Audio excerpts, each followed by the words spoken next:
মানে নিজেদের ইচ্ছাগুলোকে মাঠের মধ্যেই আমরা চেষ্টা করেছি আরও ভালো করে খেলার, সবাই যাতে ভালো করে খেলতে পারে সেটাও চেষ্টা হয়েছে। কিন্তু যেটা মোস্ট ইম্পর্ট্যান্ট জিনিস, যারা ছাড়া এই ক্রিকেটটা মাঠের বাইরের লোক যে দেখতে পারত সেটা যেটা অসম্ভবকে সম্ভব করেছে, যেটা কিনা জেএম ব্র্যান্ড, যে নতুন করে ছেলেগুলো এই ক্যামেরা নিয়ে এসছে আমাদের এই কলকাতার বুকে, ওয়েস্ট বেঙ্গলের বুকে।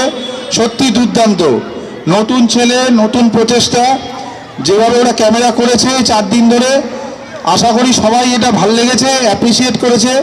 আমি চাইবো ভবিষ্যতে ওরা আরও ভালো করে কাজ করুক এবং চারদিক থেকে ওরা আরও ওদেরকে ডাকা হোক।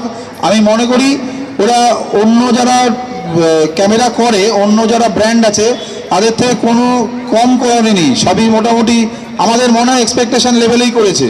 তা ওদের জন্য একটা বড় হাততালি দেওয়া হোক, জেএম ব্র্যান্ডের জন্য। সত্যি ভালো কাজ করেছে ওরা। Thank you JM brand. একদমই সহমত আমি সোনার সঙ্গে। দুরন্ত স্যাটেলাইট সম্প্রচার আমরা দেখেছি এই জেএম ব্র্যান্ডের তরফ থেকে। সকল ক্যামেরাম্যান ভাই এবং তাদের সহযোগী স্টাফ, সকল স্কোরার, তাদেরকে অসংখ্য ধন্যবাদ। এবং পিকচার কোয়ালিটি ইউটিউবে আমরা দারুণ পেয়েছি। তোমরা আরও এগিয়ে যাও, আমরা তোমাদের পাশে আছি।